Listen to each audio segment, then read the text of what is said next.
a lot of guys had good weeks, and I'm sure that makes them happy and their families happy and their agents happy. Let's start with wide receiver because we just talked about the quarterbacks. Is there someone on that list that you want to highlight? Yeah, what I wanted to do is kind of not pick some of the obvious names, some of these potential day three guys. And the one guy I want to point out, because me and you had talked about this player through the season, you were really a huge fan of Charlie Jones, the receiver from Purdue. I didn't think he played fast. I think he's a good slot receiver that's shifty underneath. But he ended up running a 4.43. He had a 36.5-inch vertical jump, a 10.4 broad, which was all tests that show you his explosiveness. And I believe, Ryan, did you mention before that he had some kind of track background? I don't know if he did not. I know he transferred in. Two-time transfer, went to Buffalo and then went to Iowa for some reason. Iowa didn't want to keep him. I don't know if he's they don't throw the ball, but that's another story. Right.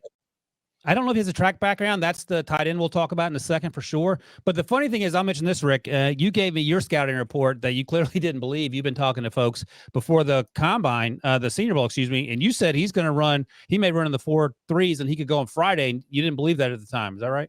No, because I didn't see it on the tape. Yeah. But now he justified that he can run that fast. Hopefully that'll show up more when you watch him actually play football, because you got to be concerned about guys that run fast, that play slow, but there are some guys that run slow that play a lot faster. So, but I know how productive this kid was. I mean, he was their only weapon at Purdue and the favorite target of one of your other favorite guys, O'Connell.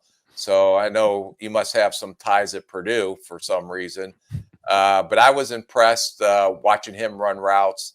But I was overall impressed. He was more athletic, faster at the combine than I thought I saw on tape. So kudos to Ryan Wilson for identifying a guy that plays very well on tape and then goes to the combine and has a very good day from an athletic test number and a very good day in the drills. But you're right, though. If you watch the tape, he does struggle to separate down the field. And I had scouts tell me that because, as you made clear, I'm a huge Charlie Jones homer. It is weird. Like, I watched a lot of Purdue football. They came to Syracuse, so I watched them here live, and then I saw a couple other games just watching other players. But that he feels like a less athletic version of Alec Pierce, who came out last year for Cincinnati, who also ran. He ended up running, I think, the 4.3s. And Alec Pierce, it feels like he's perhaps a higher-end athlete. He's a little younger coming out. Well, Alex Pierce, I mean, you can't make that comparison. Well, they're both white. Like twice the size. Let's not go overboard here on Charlie Jones, bud. I mean, I gave you some kudos there, but let's not run him up to the first round and be the first receiver off the board. He's still 170-some pounds. So you know what? I pushed it, Rick. You were. I could tell you're holding it together. Take your victory and move on in life. Don't sit there and gravel in it because you're going to get passed by. You're right. That lesson learned. All right, I'll take the W, as the kids say. Who else on your list you want to chat up? We looked at all these small. I put them in a small receiver category. The nickel receivers or the slot receivers that have return ability. So we divided the receivers up into two categories: the big outside guys that can play X or Z, and then you have these little guys that'll go in and play the Z in the slot and do a lot of things. And there's the Tank Dells of the world, the Reeds of the world from Michigan State, both kids from the Cincinnati that showed up down at the little the fast guy, but he didn't run very fast from Trey Tucker. But the two guys that really popped out in this category to me were Zay Jones. There was no question he's going to go to the top of that small receiver category. And the guy that I watched before we went to the combine that I was impressed with his tape, I think he needs to get a little stronger, especially in contested situations, but was Marvin Mims from Oklahoma, who had a real nice combine. And I think he's going to be mentioned a lot more than maybe he was before the combine. By the way, so Marvin ran a 4.38. He's 5'11", 183. You can add 7, 8, 9 pounds and still feel comfortable. And by the way, I think this is right. I'll double check, but I have his birthday as coming up in a week and a half. He's just 20 years old. So that's a lot of positive. We talk about Charlie Jones. Charlie Jones is on his third team. He's a little older, not quite the athlete, even though he ran well. I think Marvin Mims, just if you take aside the physicality that he can work on, he's electric in small spaces, and he has a return ability that he takes to the offensive side of the football as well. Yeah, no, he had a great combine, but he also looked very smooth catching the ball, running routes. So I thought he was one of those small receivers that maybe he's going to leap one or two of these guys that we have been so honed in and focused on as we went into the Senior Bowl. But that's what's great about this time of year, because you have them in specific areas. And like I said, we've talked about, I've always put guys in clusters, and let's see where they're going to be in the draft board. And now let's see in them clusters who kind of starts positioning themselves and going one above the other. And I think Mims definitely put himself in position to move up in that small receiver category for me. So Zay Flowers is actually an inch and a half or so shorter, weighs about the same, ran a 4.42, so same speed. He's 2 years older, a year and a half older. But you had Zay in our notes, our pre-podcast notes, as maybe an early day 2 guy, where Marvin might be borderline day 2, day 3. Why is that? If Marvin's a little taller, I just think Zay's a special player. He's done it on a less talented team. Although Oklahoma was down this year, he was their only offensive weapon. Defensive coordinators had to say, well, let's get Zay Jones out of the game because they don't have anyone else that really is a caliber player like Zay Jones. Yet he still goes out there and produces. He knows how to get open. He's extremely tough for his size. He has very good speed. He can make big plays in both passing game. And I think he's got an opportunity to be a legit returner once he gets up to the NFL level. Right. You love Zay Jones, but this is Zay Flowers. BC's Zay Flowers. I don't want you to get yelled at because you called him Jones instead of Flowers. Oh, I did. Zay Flowers. I'm sorry. You got the Zay part right. Yeah. So that's the important part. All right, let's talk about tight ends, because there's a guy that actually blew you away that you didn't see coming, the athleticism that showed up on the field in Indianapolis. Which one? The Washington, or are we going to go the guy that I haven't done tape on, Zach Kuntz from Old Dominion? So just tell me what we talked about on the phone, how he just sort of got your attention, because 6'6", 255. No. Let me see what I had, unless this is unofficial. This is official. I had him at 6'073". Was that correct? Darnell or Zach? No, that was Zach Kuntz. Oh, okay. Tell me what you have. I have something different. I'll double check my numbers. Yeah, we got to double check it, but I thought I had him at 6'073", and I may be off on that. What's the weight? 255. Yep. Ran a 4.55, had a 40-inch vertical jump, a 10.8-inch broad jump. Kid transferred from Penn State. And what happens when you have a guy this size? And see, there it goes, Ryan. Win another $1. I was right and you were wrong again. I had to double check these sources. All right, go ahead. You were right. But let me. Okay, I patted myself on the back, so don't hurt yourself. But this is someone who I didn't look on tape. Usually, you have your area scout, maybe one of your cross-check guys look at him. Probably didn't show up on tape like the numbers were going to indicate at the combine.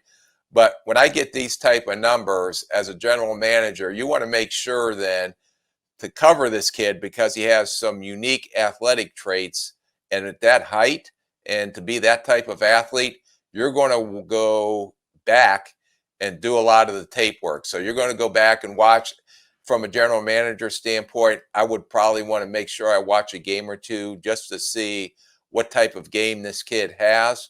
But you can't teach those numbers, and that's pretty unique that will translate to the NFL if he's a good football player. So hopefully over these next couple weeks before the draft, I'll get an opportunity to go back and look at him to get an opinion on him as a player. But he is probably, and I understand what Washington did, and you watched the one-hand grab in the red zone, back of end zone catch that he made, because he has an 11-inch hand, and he's another freak athlete. But this is a day 3 guy, Kuntz, we're talking about at Old Dominion, And teams are going to definitely scramble back on the tape to make sure they understand who this kid is as a football player. Right. He's the track guy that you were talking about. The Penn, you mentioned he transferred to Penn State, was a 110-meter high hurdle champion in high school. So that athleticism shows up in a straight line for sure. I watched him before the combine, and I liked him early on day 3, and that may change. As you know, you'll go back and check him out as well. But the numbers and the size pop for you. The numbers, the size, and the tape also pop for Darnell Washington, who we talked to on set. And if you haven't seen it, there's a picture of me standing next to him. And it looks exactly like you might expect it to look, which is embarrassing for me and great for Darnell. What'd you think about him? Yeah, well, it doesn't look anything like they made you out to look on the character on the podcast. You're so mad about that. Put your head with hair on it on top, but we'll continue to talk about that. But Debo will eventually get that fixed, I know. So, but you're the Darnell Washington of this podcast. I'll give you that. Yeah, no, but when there it is. It is. If you're watching on YouTube, there's me standing next to Darnell. Darnell is every bit of. He didn't come in at 6'7". He came in at 6'5", 6'6" and change. Is that right? Do you have that in front of you? 6'0", 6'5", 264, but he ran a 4.64. Sweet mercy. He had his vertical was okay. His broad jump 10.2, which is fine, but he has offensive lineman arm length at 34 and 3/8. But what really stuck out to me was his hand size. And an 11-inch hand is a massive hand. And then when you see that demonstrated in the drills, and I know Pete said put 40 pounds on him and make him an offensive tackle. Well, Pete's wrong on that because this kid's too athletic, large man. And, he had a lot of good tight ends. I mean, that tight end room at Georgia is probably more talented than a lot of tight end rooms in the NFL. But not only this kid is the best and most physical blocker coming out in this draft, now you got some of these athletic traits that you weren't sure. I still think he's a little bit of a loper into and out of his routes. And even when you watched him run the 40, his strides were so long. So it doesn't look like he's running as fast or as smooth, but he covers a lot of ground. And now you see this size and you're talking to yourself, this guy has a chance to be a real special red zone threat for offenses with that size and that mass and that ability to go up and catch the ball like he showed in that drill. And that was a great way to end the day on Saturday when he made that one-hand leap in the back of the end zone, a la Justin Jefferson, OBJ-like catch. So you mentioned Pete Prisco and the move to offensive tackle. I'm with you. I don't think that's a smart move. We actually asked Darnell about it, and he said, I've heard that before, but I like catching the football. But you mentioned the build-up speed as well. Is that a concern when you're playing tight end, especially in line most of the time? Do you need to be quick off the line of scrimmage with that size and that arm length and that physicality? Yeah, but the thing is, if he's going to be in contested situations, because I didn't think he was exceptionally quick on tape, I thought he looked a little better watching live and in person when he got into and out of his routes. But that is a massive human being in such a large catching radius that he's, no matter who's covering him, that's going to be tough duty with a guy that size and that length and that catching radius. One of my winners, we'll get to him in a little bit, but who do you like in the matchup of Darnell Washington versus Illinois safety Sidney Jones? Sidney Brown. Who wins that matchup? Oh my God! I mean, Sidney Brown was even. You should have took a picture with him because he was shorter than you were. I know, no kidding. Although he did have a good week. All right, you want to move to some of the offensive linemen that you want to highlight? Some guys that stuck out to you? Yeah, there's a lot of guys. I thought just looking through this that Darnell Wright, the right offensive tackle from Tennessee. I've been going back and forth, and we've been talking about it. Is it him or DeJuan Jones from Ohio State going to be the first right tackle, per se, off the board? Because when you watched Darnell Wright, he was on the left side, I believe, as a junior, moved over to the right side. And when we talked to him on the set, he just talked about how he continued to improve. From week 1 this year all the way to how he was playing. And I thought he had an excellent Senior Bowl. So I think he's moved ahead of DeJuan Jones for me right now as the number 1 right tackle off the board. The other guy that I think is going to shoot up the draft boards is the left tackle was Broderick Jones, who was taller than I thought, thicker than I thought, especially when he sat on the set with us. He ran under 5 flat. I believe it was 4.97. He's almost has 35-inch arms. So he was very, very impressive, I thought, going through this. And I'm not so sure as teams go back and reevaluate, and I'm not taking anything away from Paris Johnson Jr. at Ohio State, but this kid may have more upside as a left tackle in this league, depending on what everybody does with Skoronski from Northwestern.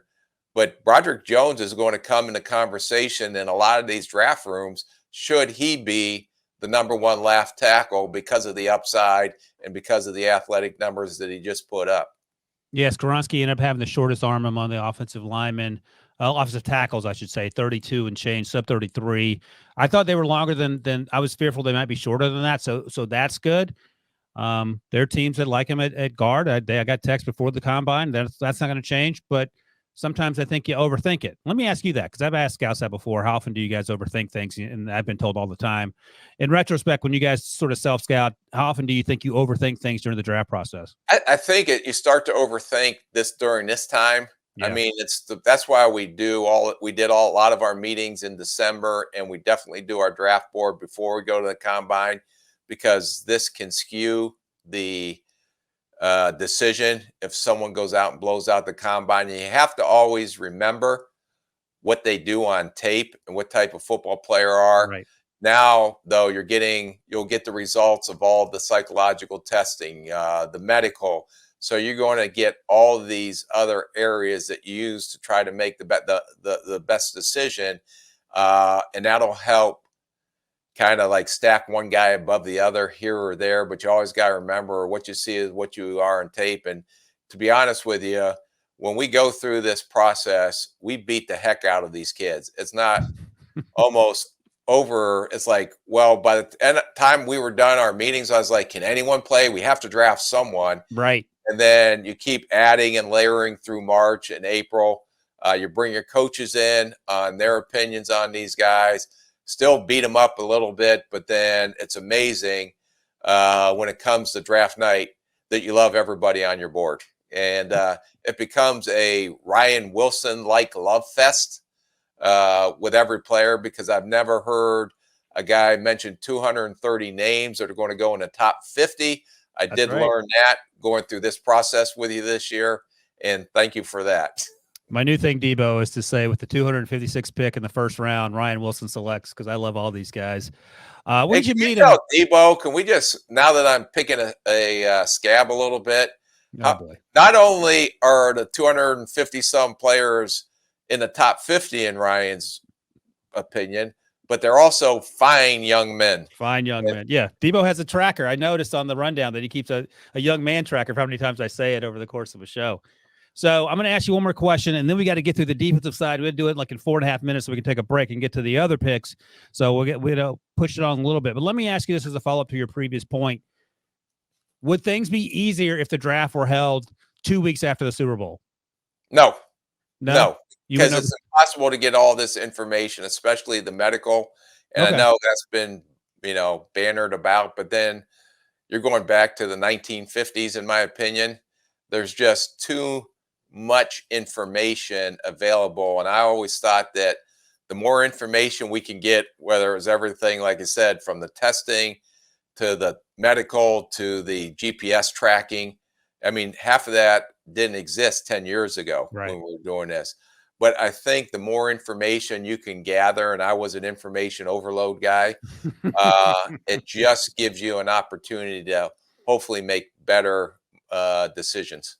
All right. You also had Brayden Daniels, the guard/center out of Utah. He played outside of Utah, but you have him going inside. Steve Avila, who we both love. I had a little bit of love fest when I watched him on tape back in the fall. Too. I thought he was undersized, but he was very athletic, and I loved the passion and the grit that he played with. No one's talked about him. He wasn't down at the Senior Bowl. He's a day 3 guy, but I thought he tested well at the combine. And those athletic numbers that he put up could definitely tell you that he can move inside to center.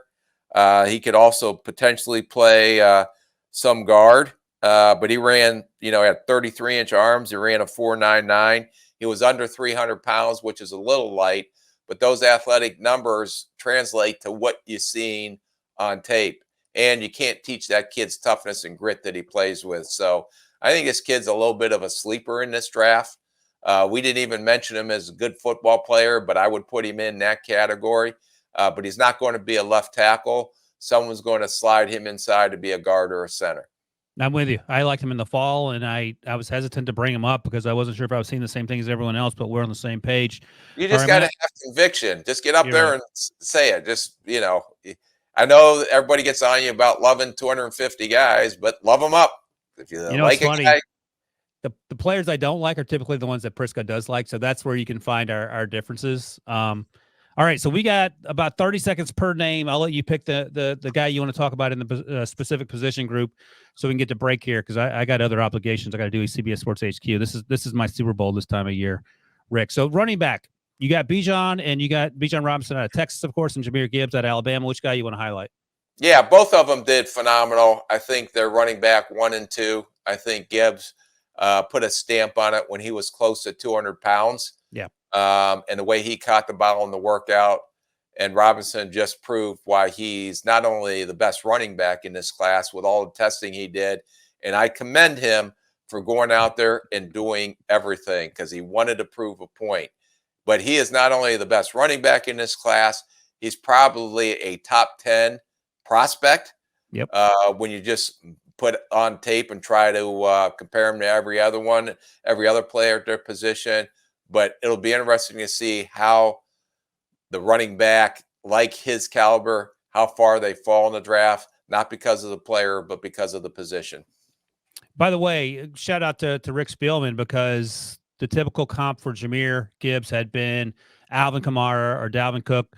Rick, you went with Christian McCaffrey. You asked Jahmyr about it, and he said Christian McCaffrey. So you hit a home run on that one. That's actually everybody was ripping me, Pete Prisco, about Christian McCaffrey, but Pete's horrible. I can't wait to get him back on a show because he's worse than you are at comps. Yeah, he was flustered last week when we had him on. I think he had a good time, but he typically doesn't get the pushback. And whatever you said on Bryce Young, he is not Drew Brees. That was the worst one I've ever heard. I changed it. Jeez, golly. For all the things you can't remember, you simply not be able to forget that part of it. All right, let's go. Edge rushers. You want to talk Lucas Van Ness, a young man out of Iowa? There's your young man comp. Or Nolan Smith, 4.39 edge rusher out of Georgia. He weighed 243-ish, I think. I don't have the exact number in front of me, but he played light. 238. 238. Okay. So tell me about that. If you would that. Share the information at the combine that you got. Debo said you had a really nice spreadsheet. Oh, I did. I'm sitting here picking it up one by one. But if you ever emailed me and we can be a team and share information, like I give, but I never get back. But that's fine. But the guy I wanted to highlight was Nolan Smith because of the 4.39. Because of the 41.5-inch vertical jump. The arm length is a little short. I know he injured his pec and didn't play, missed a lot of the second half of the season.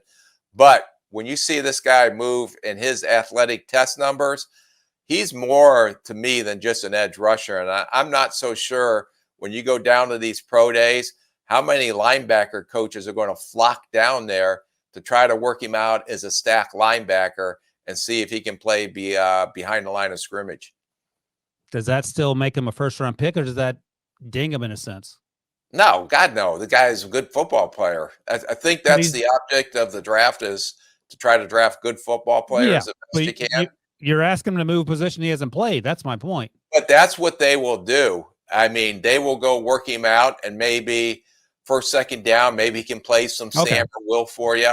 But if they can do that, and also when you put him from a stack position, he can create a mismatch, because more than likely, if they do blitz him, but I don't think, I mean, his bread and butter is coming off the edge as a DPR or a designated pass rusher off the edge.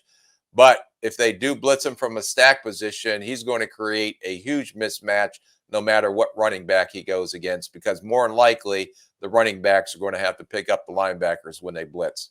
All right, we're going to pick up the pace here. So I'm just going to mention the defensive lineman you have on your list, and then we're going to talk corner so we can get to this break here. You mentioned Tommy Adebare out of Northwestern. We talked about him last week. He had a great week. Zach Pickens, we've been talking about sort of hearing his name under the radar. We talked to several offensive linemen that said Zach gave them the most trouble at the Senior Bowl in those one-on-one drills and even in team drills. But let's get to cornerback.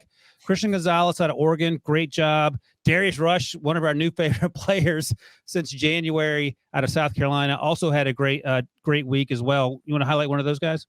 Yeah, I think Gonzalez is going to be pushing to be the #1 corner off the board after his tape that you watch, and I think it's going to come down between him and Joey Porter Jr. I thought he had a better workout than Joey Porter Jr. did. Joey Porter Jr. was not a slouch, but Witherspoon, your guy from Illinois, for some reason could not work out. So I'm going to drop him unless there was an injury related. He had a hammy. I'm going to move Gonzalez up to, I think, the top corner in this draft. I think Devin Witherspoon had a hammy. I think that was the talking point. I didn't get it checked out medically, so I don't know how much of that you want to believe, but he didn't run. And we'll see. We'll see what that means. I mean, I'll ask you this quickly. I know we got to get going here, but I do legit. So Kirby Joseph last year, the safety out of Illinois, played with Devin Witherspoon at Illinois last year. He didn't run to the combine because of an injury, didn't run to his pro day because of an injury, had a great season. He looked fast enough on tape. He looked like 4.5 guy, 4.55. And maybe he didn't run for another reason. At the end of the day, you have to grade the tape, right? Yeah, that's how you're grading these guys. But right. I love getting the athletic numbers, although that doesn't mean they're going to be a Pro Bowler or a guy that you cut on your roster based off the numbers. You got to remember that they are, and it always comes down to what you see on tape. But I do like guys that get an opportunity to compete. And we throw the ball out in the yard. Let's see who's going to go out there and play. There it is. All right, Jartavius Martin goes by Quan Martin, the safety out of Illinois, plays a lot in the slot. He had a good week as well, has a lot of good tape, and that was another guy you were high on. Yeah, and slot, but that's such a weak safety class, in my opinion. And Branch did not work out, like a workout warrior, although he's a good football player. I think because of the lack of safeties in this position, and we did it with Bynum from Cal a couple years ago. We ended up drafting him in the 4th round. He was a corner that we moved to free safety. But I think this kid is going to get pushed up the board a little bit because of his athletic numbers. I mean, he had a 44-inch vertical jump, 11.1 broad jump, and he'll come up and hit you. But his position flexibility on the back end, but someone's going to take him, and because of the weakness at the position, make him a free safety, and let's just go. Yeah, you said day 2, and I think that's exactly right. I love it.